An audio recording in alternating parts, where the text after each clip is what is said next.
오늘도 코로나19로부터 안전한 하루 보내셨습니까? 전국적으로는 확진자가 역대 두 번째로 많이 나왔고 지역 역시 대전 종교 소모임과 청양 마을회관 관련한 확진자 추가 소식이 이어졌습니다. 코로나19 소식 살펴보고 꺾일 기세를 보이지 않는 부동산 시장에 정부가 꺼내든 새 국토부 장관 카드가 지역에 미칠 영향은 무엇인지 전문가와 함께 짚어봅니다. 12월 9일 수요일 7시 뉴스 시작합니다. 먼저 이 시각 주요 뉴스입니다. 대전에서는 종교 소모임으로 추정되는 코로나19 집단 감염과 관련해 4명이 추가 확진됐고 청양에서는 마을회관 관련 확진자가 2명 더 나오는 등 집단 감염 여파가 이어지고 있습니다. 더불어민주당 행정수도 완성단이 국회 상임위 11개를 우선 세종으로 이전하자고 제안했습니다. 그러면서 국회법 개정안 통과를 추진하면서 여의도 국회의사당을 2단계에 걸쳐 세종시로 완전 이전하겠다고 밝혔습니다. 중소벤처기업부 이전과 관련한 공청회가 오늘 17일로 예정된 가운데 사회적 거리두기 2단계 시행으로 대전 시민 30명만 참여할 수 있게 됐습니다. 공청회가 형식적인 절차에 그칠 거란 우려가 나오고 있습니다.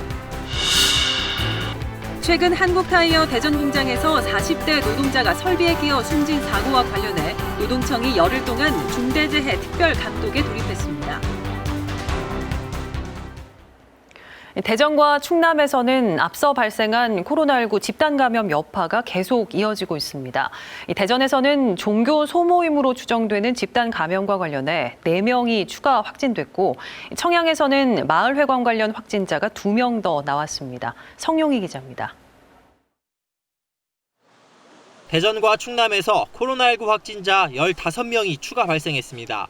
대전에서는 종교 소모임으로 추정되는 집단 감염과 관련해 40대 여성과 초중학생 자녀 등 일가족 3명이 확진됐습니다. 또 앞선 다른 확진자의 40대 남편도 확진됐습니다. 이에 따라 종교 소모임으로 추정되는 집단 감염 관련 누적 확진자는 12명으로 늘었습니다. 확진자가 나온 초등학교와 중학교는 원격 수업으로 전환하고 접촉자 검사를 벌이고 있습니다. 대전시는 역학조사 결과 경기도 성남시 확진자가 지난 2일부터 이틀 동안 대전을 방문하면서 감염이 확산한 것으로 보고 있습니다. 성남 확진자가 대전에서 가진 2차례 지인 모임에서 4명이 확진된 뒤 8명이 연쇄 감염된 것으로 조사됐습니다. 특히 성남 확진자가 특정 종교와 관련돼 있고 모임 참석자 가운데 교리를 공부했다는 진술이 나온 점 등으로 미뤄 특정 종교에서 감염이 시작한 것으로 추정하고 있습니다. 연관성이 있다라고 보고 있고 그 종교 본부 쪽에 연락을 해서 우리 지역 내 사람들한테 협조를 요청했습니다.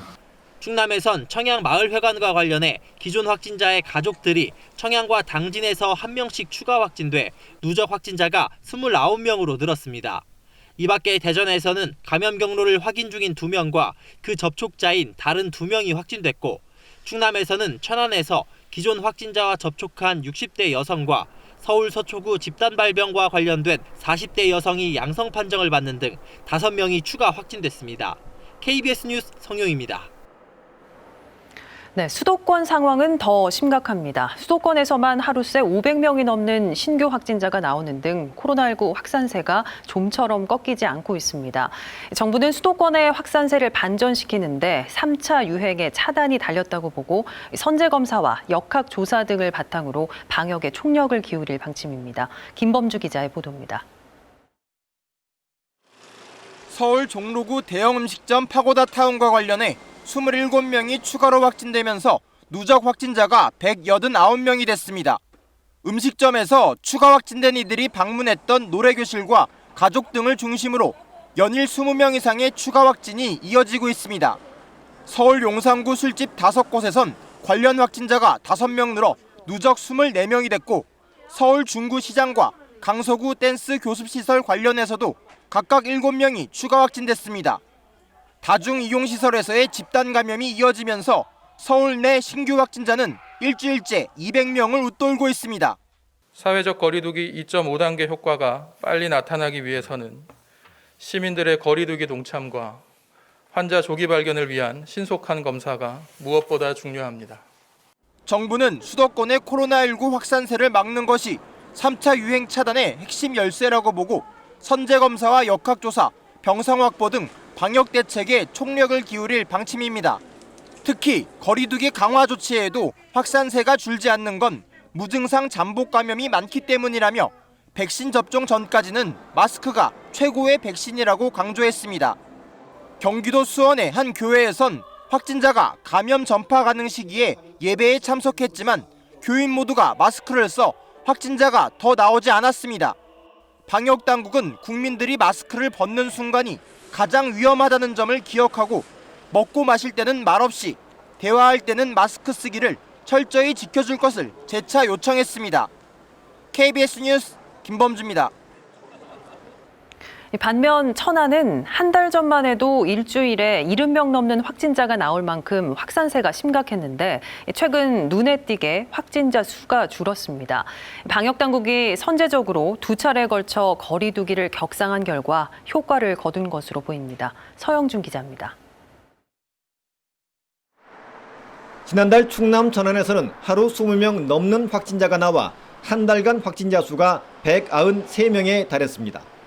확진자 발생 추이를 보면 9월까지 잠잠하다가 10월 들어 좀 늘긴 했지만 일주일에 20명 안팎이었습니다. 그러다가 지난 11월 첫째 주 72명까지 급증했습니다. 천안시는 거리두기 격상 조건을 충족하진 않았지만 선제적 조치가 필요하다고 보고 거리두기를 1단계에서 1.5단계로 높였습니다. 이후 확산세가 줄긴 했지만 매주 40명 안팎의 확진자는 계속 나왔습니다. 그러자 이달 1일부터 거리두기를 2단계로 더 올렸고 2달 만에 주간 확진자 수가 한 자릿수로 떨어졌습니다. 2차례 선제적 방역 강화가 효과를 본 것으로 분석됩니다. 생활권이 겹치는 아산시가 같은 시기에 천안과 똑같이 거리두기를 격상해 보조를 맞춘 점도 확산세를 저지하는 데 큰 도움이 됐습니다. 그러나 아직 안심하긴 이릅니다. 서울과 경기 지역에서 확진자 수가 계속 늘고 있고 성탄절과 연말연시 모임을 통해 확산세가 다시 커질 것을 우려하고 있습니다. 밀집, 밀폐, 밀접 이런 산밀 환경을 피해 주시는 것이 가장 코로나19를 확산을 차단하고 예방하는 어떤 선제적 지름길이라고 생각을 하고 있습니다. 천안시 방역당국은 거리두기 2단계를 계속 유지하면서 민간과 협력을 강화해 확산을 계속 억제해갈 방침입니다. KBS 뉴스 서영준입니다. 화이자의 백신 긴급 승인이 임박한 가운데 트럼프 미국 대통령이 백신은 미국인 먼저 접종 후 외국에 공급할 수 있다는 대통령 행정명령에 서명했습니다. 미국은 코로나19 확진자 1,500만 명을 넘어섰습니다. 워싱턴 김웅규 특파원입니다. 트럼프 대통령은 아무도 알 수 없다던 백신 개발을 자신의 행정부가 해냈다고 자랑했습니다. 이틀 뒤 화이자 백신의 긴급 사용 승인 자문회의가 열리는데 화이자 백신 효능이 발표대로 95%임을 확인하는 보고서가 나온 뒤입니다. 트럼프 대통령은 그런데 생산된 백신은 미국인이 먼저 쓰고 외국에 공급할 것이라는 행정명령에 서명했습니다. That the United States government prioritizes the getting out of the vaccine to American citizens before sending it to other nations. 화이자사를 비롯한 백신 개발 회사들이 외국 정부와 백신 공급 계약을 잇따라 맺으면서 미국도 백신이 부족할 수 있다는 우려 속에 나온 행정명령입니다. 계약을 추진하는 외국 정부 가운데는 한국도 포함되어 있습니다. 문제는 대통령 행정명령이 얼마나 효력이 있느냐입니다. 화이자사는 백신 개발에 미국 정부의 돈을 지원받지 않은 다국적 제약사입니다. 트럼프 행정부 백신 공급 최고 책임자도 행정명령 질문에 곤혹스럽습니다. Frankly, I don't know, and frankly, I'm staying out of this, so I can't comment. I literally don't know. 공급에 문제가 없으려면 화이자에 이어 백신 개발사들의 백신 후보들이 아무 문제 없이 계획대로 공급돼야 합니다. 이 경우 8억 회 분량의 백신이 공급될 수 있다고 전문가들은 예상합니다. 바이든 당선인도 취임 후 100일 안에 1억 회 분량의 백신을 미국인이 접종받을 수 있게 하겠다고 밝혔습니다. At least 100 million COVID vaccine shots into the arms of the American people in the first 100 days.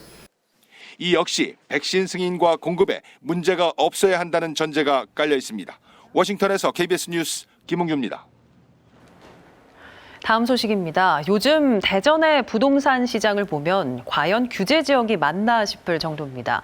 아파트보다 거주나 투자 여건이 떨어지는 오피스텔이 높은 경쟁률로 분양을 마감했고 연립과 단독주택까지 가격이 가파르게 오르고 있습니다. 황정환 기자입니다. 대전 도안 신도시에 분양한 오피스텔입니다. 평균 67대 1, 최고 331대 1의 경쟁률로 청약을 마감했습니다. 아파트보다 거주 여건이 떨어지는 데다 오피스텔을 주택수에 포함하는 지방세법 개정으로 취득세와 양도세 부담이 대폭 늘었지만 투자 수요가 예상을 훨씬 뛰어넘었습니다. 또한 신도시가 워낙 인기가 높다 보니까 경쟁률은 상당히 높았지만 계약률은 좀 지켜볼 필요가 있을 것 같습니다. 아파트값 급등으로 청약 경쟁이 치열해지면서 연립주택과 단독주택 가격도 들썩이고 있습니다. 올 들어 대전의 연립주택 가격은 4.59% 올라 전국에서 상승률이 가장 높고 단독주택은 4.17%로 세종에 이어 전국 두 번째입니다. 지난 6월 대전 전 지역이 조정 대상 지역으로 지정돼 대출 규제 등이 대폭 강화됐지만 부동산 과열은 전혀 진정되지 않는 모양새입니다. 아파트값 안정은커녕 서민 주거 공간인 연립과 단독주택까지 가격이 오르며 주거 불안만 커지고 있습니다. 전월세 3법 자체의 문제가 지금 부동산 시장을 더욱 힘들게 해서 서민들이 주거 안정에 좀 어려움이 있는 것 같습니다. 아파트값 상승도 계속돼 대전에서도 매매가 20억 원이 넘는 초고가 아파트가 속속 등장해 부동산 규제의 실효성에 의문이 커지고 있습니다. KBS 뉴스 황정환입니다.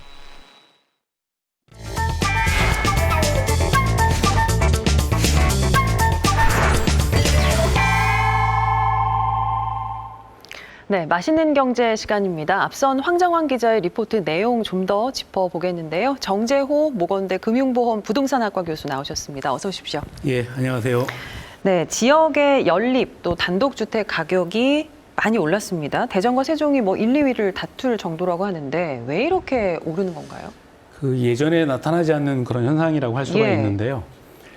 현재 정부가 강력한 지금 규제를 하지 않습니까? 그렇죠. 근데 그 규제의 대상이 주로 이제 아파트에 관련되는 쪽이다 보니까 주택 그 형태에 따른 풍선 효과라고 얘기할 수가 있습니다. 그래서 아파트 쪽에 규제를 하다 보니까 아파트가 아닌 이제 연립주택과 단독주택에 유동 자금이 좀 흘러가는 그런 상황이라고 할 수가 있고요. 예.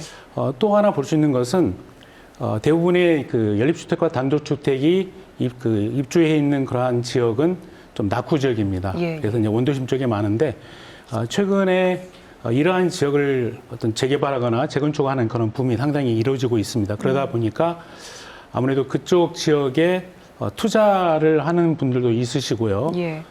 결국에 이제 지금 현재 풍부한 유동성이 그쪽으로 흘러가는 그런 이유라고 할 수가 있습니다. 대전의 경우는 특히 그 최근에 혁신도시가 지정됐지 않습니까? 그래서 그렇죠. 혁신도시가 지정되어 있는 이제 대전역 주변 그리고 신탄진 그리고 이제 서구 일부 지역에도 이러한 그 추세가 나타나고 있습니다. 예. 자, 규제에도 불구하고 아파트 값이 계속 오르고 있습니다. 매매가 20억이 넘는 아파트가 대전에서도 나왔다고 하고 이쯤 되면 규제 실효성 없다고 봐야 하는 거 아닐까요?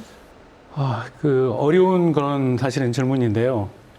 일반적으로 저희가 부동산 정책이 단번에 이렇게 몇 주 또는 이렇게 몇 개월 만에 나타나는 것은 조금 섣부른 판단이 아닌가 생각을 합니다. 현재 정부가 지금 강력한 규제를 하고 있는데 그 규제가 이제 서서히 적용이 되고 있고요. 예. 그리고 특히 이제 개정된 세법 같은 경우는 지금 내년 6월부터 적용이 됩니다. 그러한 것이 아직 피부에 와닿지 않는 부분이 있겠고요. 그리고 최근에 이제 논란이 되고 있는 공시가격을 90%까지 올리게 되면은 세금 부담이 굉장히 강하게 되기 때문에 예. 아마 그때쯤 되면은 아마 이러한 부분들이 인식이 되고 또 대전의 경우에 최근에 이제 공급이 없었는데 지금 오피스텔이라든지 또 주상복합을 통해서 공급이 많이 늘어나다 보니까 아무래도 가격에 대한 부분에 있어서 어느 정도는 효과가 좀 나타날 수 있는 여지가 있다라고 생각을 합니다. 국토부 장관 이야기를 좀 해보겠습니다. 인사청문회가 물론 남긴 했지만 변창흠 내정자가 장관이 될 경우에 부동산 정책 기조 바뀔까요? 예. 그 변창흠 후보자는 이제 도시 전문가, 부동산 전문가로 이렇게 알고 있고요. 그리고 열심히 뛰시는 분입니다. 저희는 이제 그냥 세종대학교 교수님으로 제가 인식을 하고 있는데 이후에 이제 고 박원순 서울시장이 이제 발탁이 돼서 SH공사 사장 그리고 이제 LH공사 사장으로 이렇게 돼 있었던 분이십니다. 그래서 계속적으로 현 정부 들어서 지금 어떤 주택 정책이나 도시 계획이라든지 이런 것들이 이어지는 그런 부분이 있기 때문에 뭐 제가 생각할 때는 현 기조를 유지할 가능성이 크다라고 생각을 하고 있고요. 이어갈 것이다. 예. 다만 이제 공급 관련된 부분은 약간 좀 차이가 있을 거라 생각을 합니다. 그러면 예상 가능한 부동산 정책 어떤 것들이 있을까요? 예. 좀 전에 말씀드린 것처럼 이제 공급에 있어서는 이제 두 가지겠죠. 첫째는 이제 우리가 말하는 매매해서 이제 아파트 분양이라고 하는 측면이 있겠고요. 또 하나는 이제 전세에 대한 부분에서 공급을 통해서 안정화시키는 두 가지라고 할 수가 있는데 변창흠 후보자의 기존에 가지고 있는 그러한 인식은 저렴하게 아파트를 공급해야 된다. 그리고 공공이 어느 정도 역할을 해야 된다라는 그런 측면을 가지고 있습니다. 기존에 나와 있는 논문이라든지 토론회에서 주장을 하고 있고요. 그래서 아무래도 이제 국토부 장관이 되면은 주택 공급에서 어떤 공공의 역할을 좀 강조하는 측면으로 가지 않을까라는 생각을 합니다. 알겠습니다. 뭐 국토부 장관 교체가 이렇게까지 주목을 받았던 적이 있을까 싶습니다. 지역 부동산 시장 반응 어떤지도 궁금해요. 기존의 근본적인 그러한 규제에 대한 부분은 이어갈 것으로 보고 있고요. 다만 지금 공급 부분인데 공급 부분은 지금 저희 지역보다는 사실은 서울 수도권 쪽에 좀 심각한 상태고 그리고 공급을 이제 어떻게 보면 갈구하는 그런 지역이 서울 수도권이기 때문에 서울 수도권 위주의 공급 정책이 나올 거라고 보고 있고요. 그리고 저희 지역 같은 경우에도 제가 이제 조금 전에 말씀드린 것처럼 현재 이제 공급량이 어느 정도 돼 있기 때문에 지역은 좀 어느 정도 뭐 효과가 있을 거라고 보는데 다만 그 여러 가지 호재에 의해서 어느 정도의 상승세는 유지되되 이 상승세가 좀 그렇게 가파른 상승세보다는 좀 약보합세의 상승이 이루어질 것으로 예상을 하고 있습니다. 네, 알겠습니다. 여기까지 듣죠. 고맙습니다. 예, 감사합니다.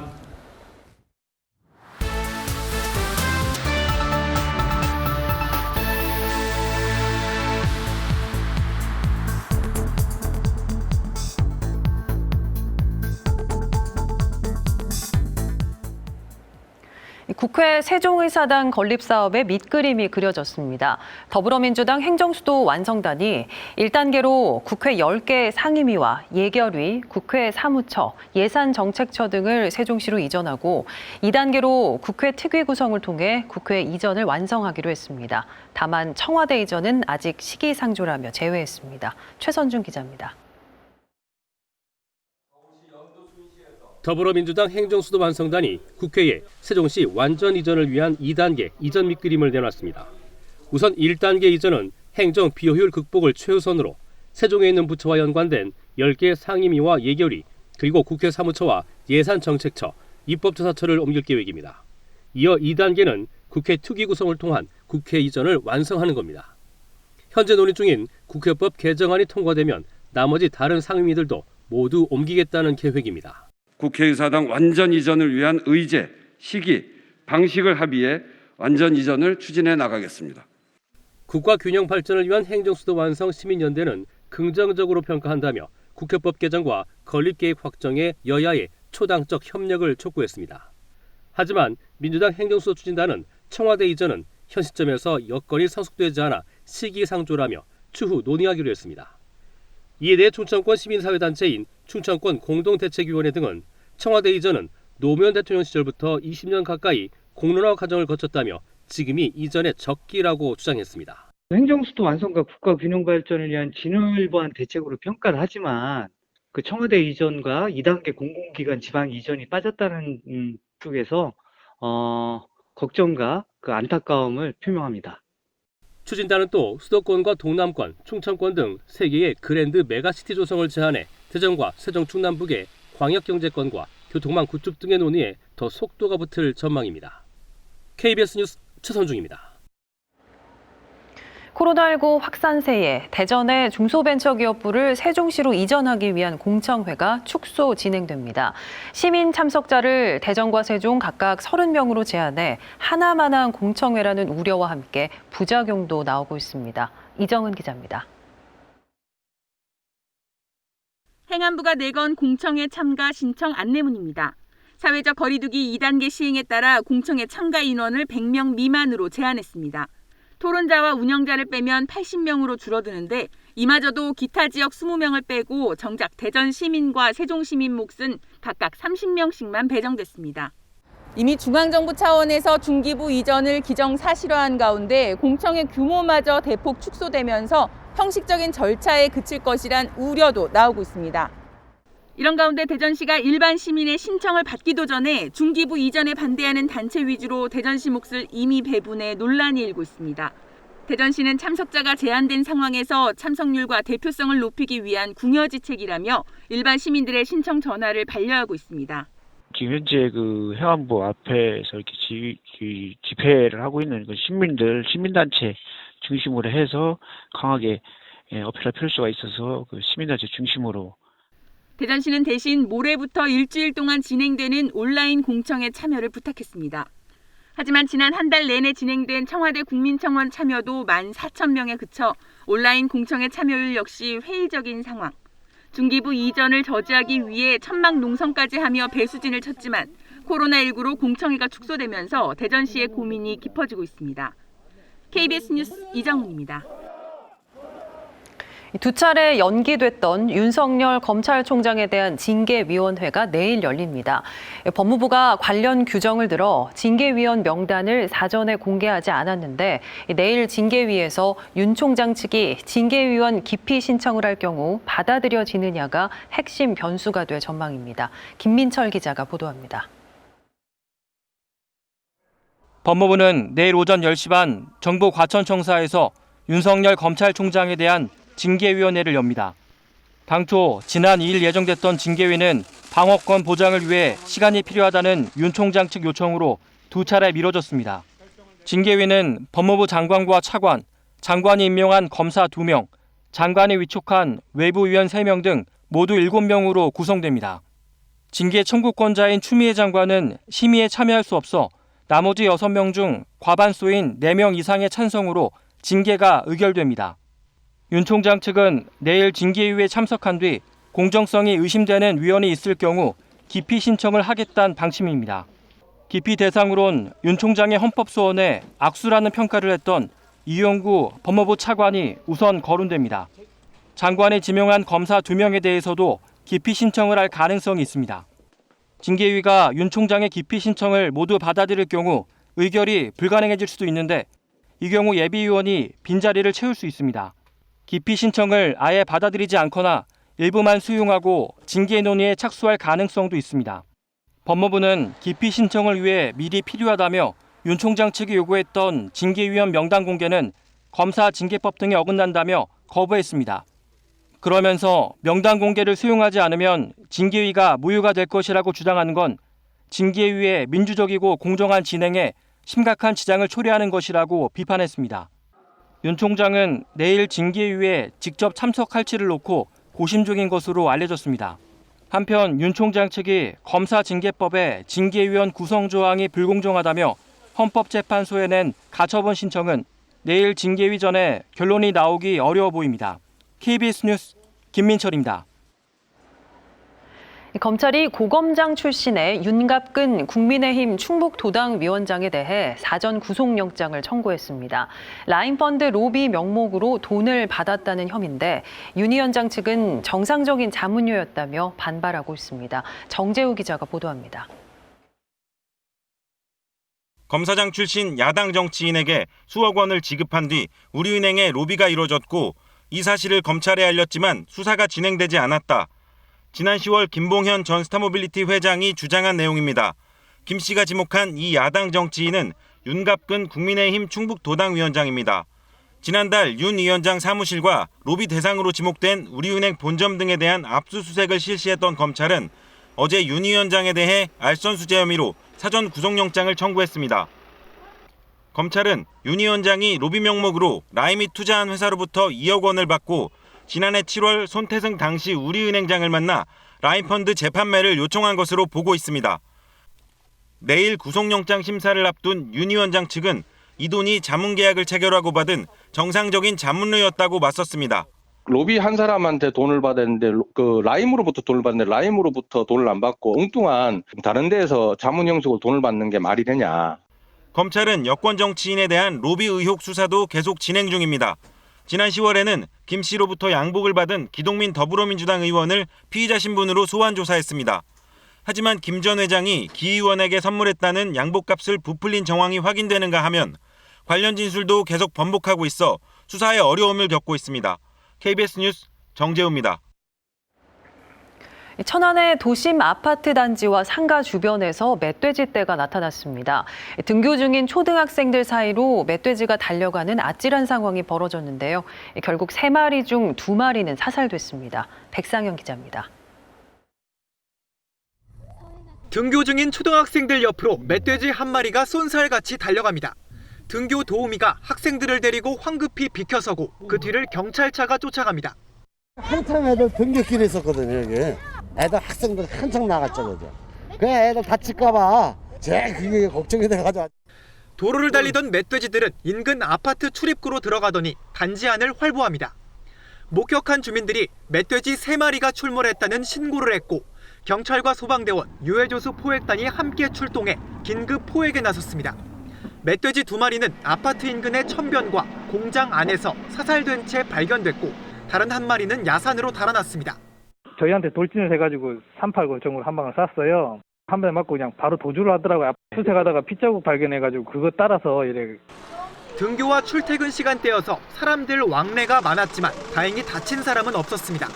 요즘 같은 이른 겨울철엔 먹이를 찾는 멧돼지떼의 도심 출몰이 더욱 잦아지는 만큼 시민들의 안전을 위한 대책 마련이 필요해 보입니다.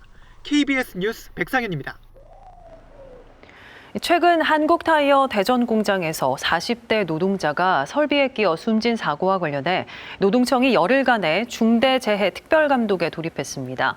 끼임 사고를 방지하는 안전장치와 업무 절차가 제대로 작동했는지가 주요 점검 대상입니다. 한솔 기자가 취재했습니다. 지난달 18일 한국타이어 대전 공장에서 타이어 성형 작업을 하던 46살 A씨가 기계 설비에 끼어 크게 다쳤습니다. 의식을 잃고 병원으로 옮겨진 A씨는 17일 만인 지난 4일 결국 숨졌습니다. 노동자 사망에 따라 대전고용노동청은 이번 사고를 중대재해로 규정하고 열흘 동안 특별감독에 착수했습니다. 사망 사고가 난 한국타이어 대전 공장뿐만 아니라 같은 설비가 있는 금산 공장도 감독 대상에 포함됐습니다. 이번 특별감독에는 노동청 근로감독관 21명과 산업안전보건공단 전문가 10명 등 약 30명의 인력이 투입돼 관련법 위반 여부를 집중 점검할 예정입니다. 사고 당시 해당 설비에는 사람이 접근하면 작동이 멈추는 센서가 있었지만 작동하지 않은 것으로 확인됐습니다. 이에 따라 노동청은 끼임 사고를 방지하는 안전장치와 업무 절차 등을 자세히 점검할 계획입니다. 우리 사고 난 것처럼 설비의 끼임 위험을 좀 중점적으로 볼 생각이고요. 더불어서 조직 내 안전 문화라든지 이런 것들까지 면면히 살펴봐서 또 최근 한국타이어 공장에서 발생한 산업재해 기록과 업무 지침, 근무 일지 등도 검토할 것으로 알려졌습니다. 이번 특별감독은 실효성을 높이기 위해 한국노총과 민주노총 양대 노조가 참여하며 특별감독 결과 위법 사항이 발견되면 사법 처리와 함께 작업 중지 명령을 내릴 방침입니다. KBS 뉴스 한솔입니다. 네, 주요 이슈를 골라서 이해하기 쉽게 키워드로 풀어보는 뉴스픽 시간입니다. 보도국 한보선 기자 나와 있습니다. 자, 첫 번째 키워드 뭘로 준비해 왔습니까? 네, 첫 번째 키워드 이렇게 가다니입니다. 네. 이런 뉴스가 나오면 또 한 해가 가는구나 생각하실 텐데요. 바로 올해의 10대 뉴스입니다. 코로나로 올 한 해가 어떻게 지나갔는지 모르겠다는 분들 많으신데요. 그래도 12월에는 한 해를 돌아보는 시간을 가져야겠죠. 먼저 대전 시민이 뽑은 올해의 뉴스 순위별로 정리해봤습니다. 대전시가 지난 1일부터 일주일 동안 올해 시정 10대 뉴스를 설문조사했는데요. 자, 7위부터 보시죠. 네. 7위는 지난 10년 동안 4차례나 무산됐던 유성복합터미널 조성 사업입니다. 결국 공영개발로 가닥이 잡혔는데요. 10년 동안 고구마만 먹었던 대전 시민들에게 사이다 반컵 정도는 되는 소식이 아니었나 싶습니다. 6위는 16년 만에 바뀐 대전시의 공식 브랜드 슬로건 대전 이즈 유였고요. 그리고 4위는 공공기관의 지역인재 의무 채용 시행이, 3위는 대전과 충남의 혁신도시 지정이 꼽혔는데요. 우리 지역의 경사라고 할 수 있겠죠. 혁신도시 지정으로 덩달아 공공기관 일자리에 대한 관심도 높아진 걸로 보입니다. 2위는 도시철도 2호선 트램 건설 기본계획 승인입니다. 대전의 명물로 기대를 모으는 트램은 2022년 착공해서 2025년 개통하는 게 목표인데요. 트램 건설 기본계획이 지난 10월에 국토교통부의 승인을 받았습니다. 2002년 기본계획 수립 이후 무려 18년 만에 사업이 가시화된 건데요. 대전 시민들에게 지난 사이다 같은 소식이었습니다. 네, 이제 1위만 남았는데요. 대전 시민들이 뽑은 올해의 뉴스, 대망의 1위 뭔가요? 대망의 1위, 혹시 무엇으로 예상하시나요? 아마 많은 분들이 예상을 하실 것 같기도 합니다. 온통 대전 아닌가요? 네, 맞습니다. 예. 바로 안 쓰면 이상하다는 온통대전입니다. 주위에서 정말 많은 분들이 쓰는 걸 볼 수 있는데요. 11.6%의 시민이 선택해서 1위에 올랐습니다. 온통대전, 대전의 지역화폐죠. 체크카드처럼 사용할 수가 있고요. 사용 금액의 최고 20%를 캐시백으로 돌려주는 혜택을 제공해서 인기가 높았습니다. 특히 코로나19로 힘든 소상공인에게 직간접적으로 도움을 줬다는 점에서 더 큰 관심을 모은 것 같습니다. 네, 시민들이 뽑은 올해 뉴스 이야기를 들으니까 한 해가 좀 눈에 보이는 것 같습니다. 네. 다음 키워드 볼까요? 네, 다음 키워드 바로 메리 땡땡마스입니다. 네. 땡땡에 들어갈 단어 무엇인지 궁금하시죠? 제 설명을 들으시면 감이 오실 겁니다. 해마다 이맘때면 학교에서 크리스마스 씨를 구매했던 기억 다들 있으시죠? 우표처럼 수집하는 사람도 많았습니다. 크리스마스 실은 결핵 퇴치기금을 모으기 위해서 크리스마스 전후에 발행되는데요. 해마다 시대상을 반영하는 주인공을 선정해 인기를 더했습니다. 2006년에는 독도, 2009년에는 김연아 선수, 2011년에는 뽀로로와 친구들, 2016년에는 독립운동가 시빈이 크리스마스 실의 주인공이었는데요. 올해의 주인공은 바로 펭수입니다. 네, 두 번째 키워드는 메리 펭수마스였습니다. 네.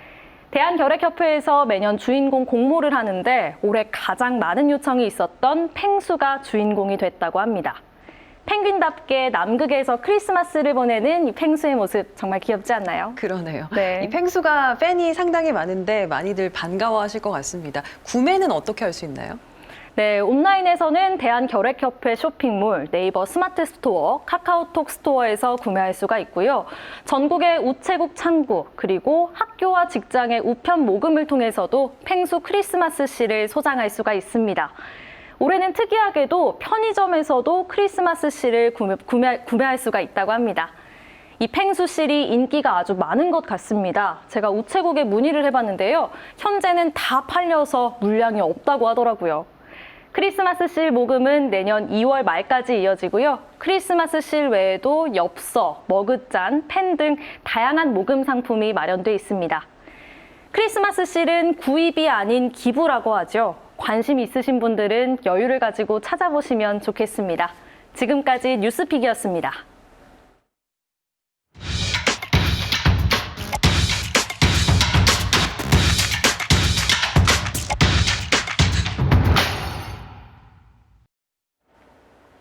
북한의 김여정 노동당 제1부부장이 최근 강경화 외교부 장관의 발언을 망언이라며 비난하는 담화를 냈습니다. 강 장관이 국제회의 자리에서 코로나19 확진자가 없다는 북한의 주장을 믿기 어렵다고 한 발언을 문제 삼았습니다. 유동혁 기자입니다.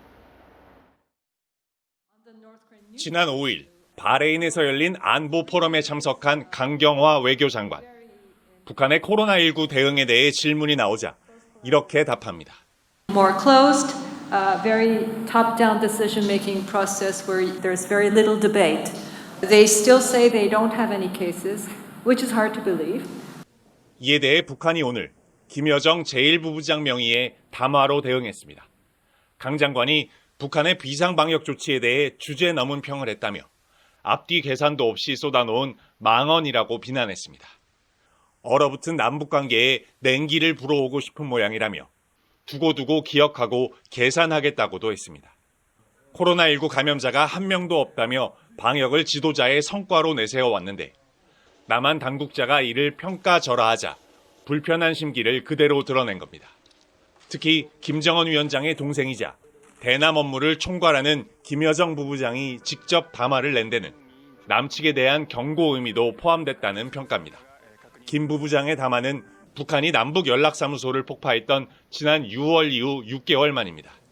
다만 담화문이 4문장으로 비교적 짧은 데다 종종 등장하던 격한 표현도 없었다는 점에서 북한이 향후 남북 관계를 염두에 두고 수위는 조절한 것으로 보입니다. 강 장관의 발언에 대해 외교부는 국제적 방역 협력 필요성을 강조하기 위해 짧게 언급한 내용일 뿐이라고 밝혔습니다. KBS 뉴스 유동엽입니다. 오늘 새벽 5시쯤 통영 대전 간 고속도로 통영 방향 금산 나들목 부근에서 한국타이어 통근버스가 20톤급 탱크로리 차량과 추돌했습니다. 이 사고로 통근버스 앞쪽에 타고 있던 한국타이어 하청업체 소속 20대 A씨가 병원으로 옮겨졌지만 숨졌고 다른 직원 29명이 다쳐 인근 병원에서 치료를 받고 있습니다. 경찰은 2차로를 주행하던 통근버스가 1차로로 진입하다 다시 2차로로 돌아오면서 탱크로리 옆면을 들이받은 것으로 보고 정확한 사고 경위를 조사하고 있습니다.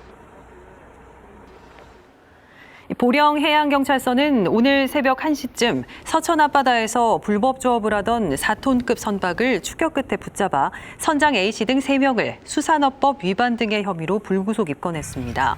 A씨 등은 허가를 받지 않고 미등록 선박으로 불법 조업을 하다 해경의 추격을 받자 30여 차례의 정선 명령을 거부한 채 2시간가량 도주한 혐의를 받고 있습니다. 해경은 이들이 잡은 전복과 해삼 400여 킬로그램을 바다에 방류했습니다. 대전과 세종, 충남북 85개 시민사회단체는 오늘 대전지방검찰청 앞에서 정치검찰 규탄과 검찰 개혁을 촉구하는 시국선언을 했습니다. 범시민단체는 윤석열 검찰총장이 법무부 장관의 지휘권 행사를 부정하고 나아가 검사들의 집단 항명까지 부추기며 반헌법적 태도를 취했다고 주장했습니다. 또 정부 여당을 향해선 공수처법 개정과 검경 수사권 조정, 전관예우 금지법 제정을 통해 검찰개혁을 신속히 완수하라고 촉구했습니다. 한편 검찰개혁 촉구 범시민단체는 참여연대와 경실련을 비롯해 교육, 종교, 문화예술, 노동단체 등으로 구성됐습니다.